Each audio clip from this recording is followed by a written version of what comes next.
Chapter 9. It happened, when Solomon had finished the building of the house of the Lord and the king's house, and all Solomon's desire which he was pleased to do, that the Lord appeared to Solomon the second time, as he had appeared to him at Gibeon. The Lord said to him, I have heard your prayer and your supplication that you have made before me. I have made this house holy which you have built, to put my name there forever, and my eyes and my heart shall be there perpetually.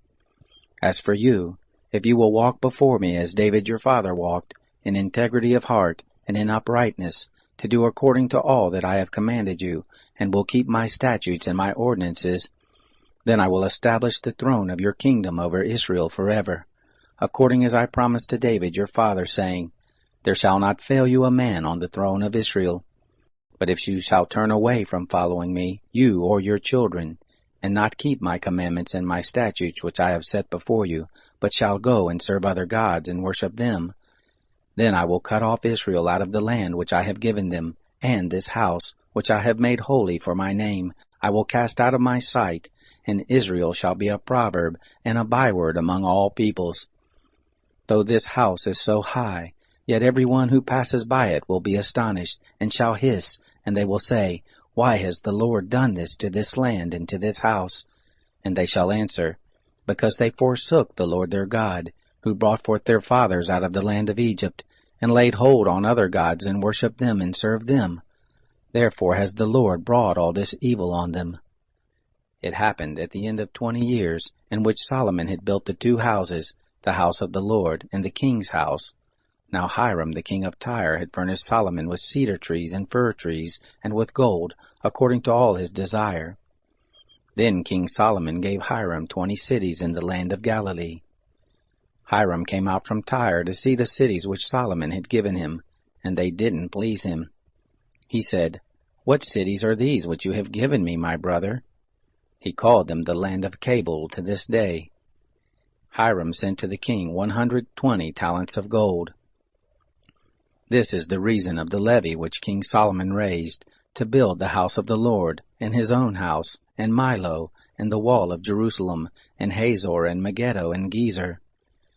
Pharaoh king of Egypt had gone up and taken Gezer, and burnt it with fire, and slain the Canaanites who lived in the city, and given it for a portion to his daughter, Solomon's wife.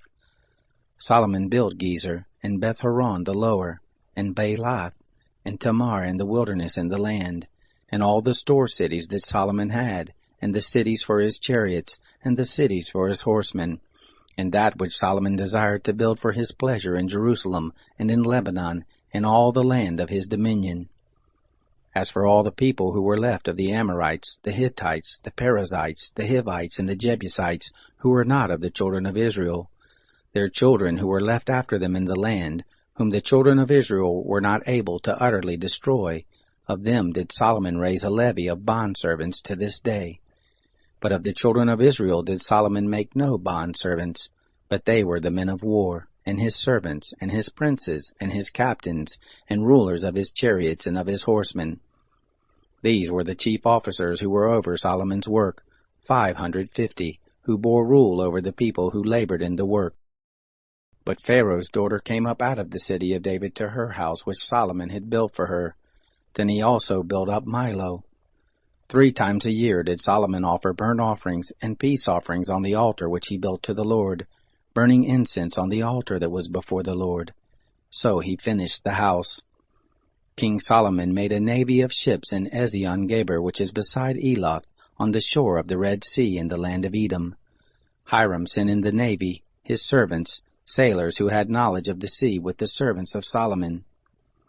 They came to Ophir and fetched from there gold, 420 talents, and brought it to King Solomon.